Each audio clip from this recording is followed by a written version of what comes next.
Hey, what's up, fam? Part 7 now for my Mashimaverse idea kind of series. TLDR on what that is. The potential possibility in Eden Zero with planetary travel. It's very easy for Hiroshima to connect all his series together by just saying like all these guys exist on different planets, and he could have Shiki go and visit people like Haru and Natsu, but not just them, with other characters under his ownership that exist within his the Hiroshima mind. And there's a whole bunch of potential that he could have by doing this. Now this is a theory. This isn't canon. He never said this. This is just if he decided to do it. This is what you could be looking forward to with a lot of these characters. So I'm doing the main characters from each of his series leading up to Shiki. This is part 7, as I said, and it's definitely late because I wanted to spend a little bit more time on Natsu than the other ones because he's got the largest series out of Hiroshima by far, and I'll see the issue I had at the end of August where my channel was a victim of a false flagging campaign by Shueisha that were going around hitting a bunch of channels. Uh, so just kind of getting into Natsu Dragneel, the Fire Dragon Slayer of the Fairy Tail Guild, younger brother of Zareth Dragneel, one of the main villains in Fairy Tail, and an overall there's a lot of aspects to him that a lot of people don't take note of when they talk about Natsu. So they say, "Oh, he likes friendship, he punches people." He's got there's a bunch of things around him. When he doesn't really care about the world at large. He cares about the guild. The guild is his focus. He likes having this stable place to call home after the person he saw as his father, Igneel, the Fire Dragon King, adopted him and then disappeared one day, and it clearly did some damage to Natsu. But now he's was able to gain the Fairy Tail Guild as as a new family of his, and he looks to them about that. And it isn't like Natsu isn't like, oh well, that person over there is getting robbed. I don't care. Like he would, if he can see it, it would probably piss him off. He goes and does something about it. But if it was just like, hey, these guys over in this country are not doing too well, he'd be like, oh well, shit. If it is within his around immediate action or concern, he'll go take care of it. But he's not like a big hero. If a lot of the time, unless it concerns the guild, it doesn't concern him too much. And it isn't just about that about him. You see, there's a lot of aspects to him that he gains throughout the series, and his character development. It isn't like super heavy. Not every character is going to be guts, but Natsu has a lot of parts to him that evolve throughout the series. Like at the start of the series, you see he was fully willing to use Lucy to get a job done. He was fully ready. He was fully willing to use a person in his guild as a tool, even though he saw the guild as a as his place, as his family. There were pieces of him that didn't kind of follow fully within that because he seemed pretty immature in that area, but he gets a lot he gets a lot more kind of based out of the idea of protection and protection of his friends and his family, and it becomes a lot more apparent. Now, not only that, is he gets less he gets a bit less reckless, but nothing throughout the series that alters his character. He, for instance, when he fights guild arts, he was like, I'm just gonna charge in and keep going until something works. And oh, okay, you're not in a good spot. This guy's stronger than you. What are you gonna do? Oh, he doesn't really alter himself. He doesn't kind of change anything. And that was where he kind of learned with guild arts that fear isn't a bad thing. Fear is what like lets you learn your weaknesses, learn harder areas that you need to that you can adjust upon. Your the things that you can do better on and better yourself with. And that's where he kind of took in that aspect of when he gets, if unless the situation calls for it, where he has to fight somebody, he will pull back with real strong opponents and kind of rethink his strategy, as well as what he got after the year time skip, where he wanted to preserve his energy a bit. He's fighting some guys. Like, how do these guys give you any trouble? He's like, well, I didn't want to use any of my larger stuff, any of my trump cards or secret moves or anything that I might be more useful towards larger characters. Bigger bad guys, more valuable opponents. And it's like, yo, he's willing to take the harder aspects of a situation if it means uh, a smarter way of handling things in the larger scale of situations. And furthering even from that, we saw with his bout with Zareth that he was fully willing to die for the guild, and not just in the same way that a character's like I'm gonna willing to fight this guy, and if I die, that's part of it because what are they gonna really do about it at that point?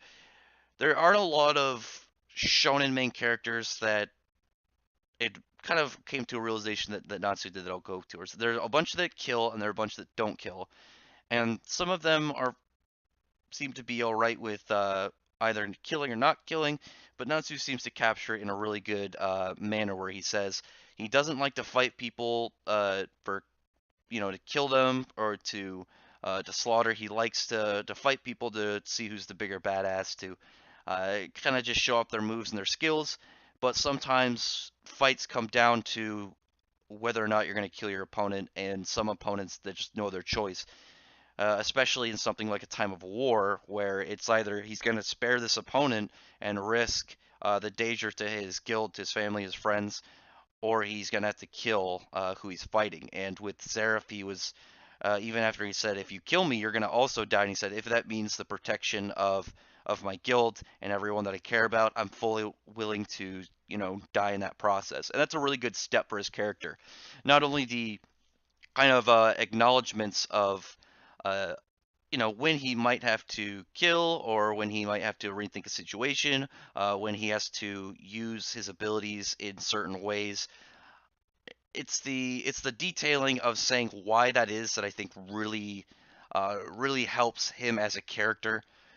But it shows that he was learning while not still making his character recognizable to what made him likable in the first place by people. He's got this guy. He's very passionate about whatever he gets towards. He's a bit short tempered. He's fiery. He doesn't care whether or not he has to use force in his own way towards uh kind of towards the situation. You get something like, oh, he's gonna go fight an enemy that has pissed him off somehow. But sometimes he'll like he goes against the Magic Council. He breaks into like their court hearings, or he knocks out people that are government officials because they piss him off and they're really being rude and annoying and obnoxious. Even though he knows the consequences are there, he's like, I don't care. He doesn't try and really falter too much for who he is, and that's good about him. And I really like that as Natsu as a character. I think he's a lot of fun. I like his pretty warm going personality, but at the same time, how quick he can easily fire up and kind of get into the heat of things. And I am a big fan of him as a character. He's one of my favorite shonen main characters. He's definitely up there with people I really like in fiction in general as well. I like a lot of probably my favorite manga main characters. Manga and anime. There's like Guts, Natsu, Yugi, uh, Asta, Zach. Like there's a bunch of really interesting characters where if you take them at face value, they're like, okay, something like Natsu. It's like, okay, he's got shonen. He talks about friendship a lot. He beats up the bad guys. He gets power ups from certain situations.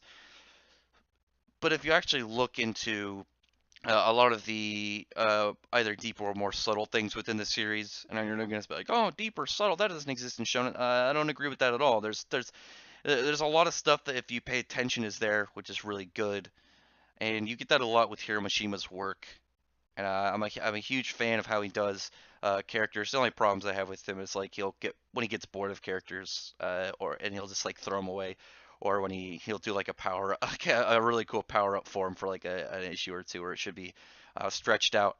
But for the most part, he's really good at character creation, giving them emotion, giving them details to who they are and to what makes them tick, what makes them special, what makes them as a character.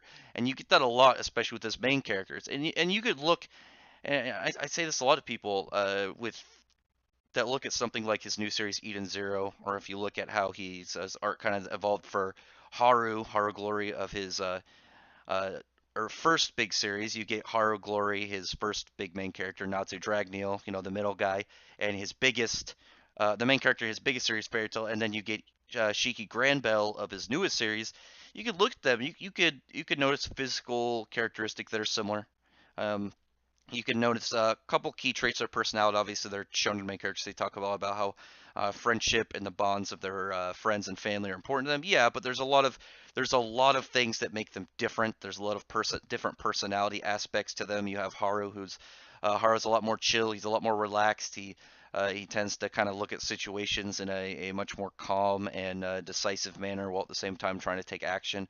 Natsu's very aggressive. He doesn't like to give up. He likes to keep going at things, and each time giving them more passion and more energy and than he did previously. And then you have Shiki, who's very naive, very playful, very happy, and very willing to learn about new things just because he doesn't know a lot about the larger span of the cosmos.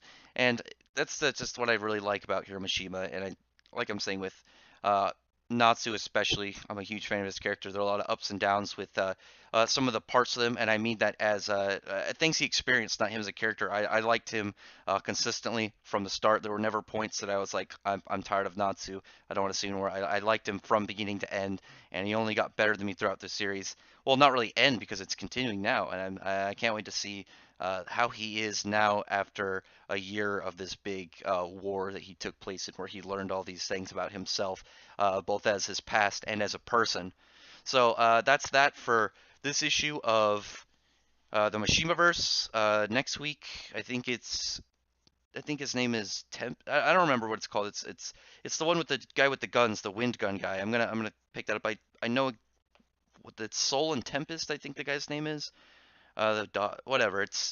I'll tell you when I get there. But I know it is the Treasure Hunter manga that he has, and after that it's Starbutter Satsuki, and then it is into Eden Zero, and then I'm gonna work on the next project for my channel, which I'll put that out when I do my 500 subs video, which should be soon. I'm at 480 right now. If you aren't subbed to my channel, I'd appreciate if you would sub. I try and do daily content. This is mostly a Fairy Tail, Eden Zero, Black Clover, and soon to be Radiant when the anime comes out next month. But I still do stuff on other manga. I read a lot of manga, mostly weekly, but I also read monthly, and it really just depends on release because obviously weekly manga is much easier to kind of keep track of and keep in that mindset. But if you are subscribed to my channel, I really appreciate it. And yeah, I'll talk to you guys on the next one. Thank you very much for listening. Bye.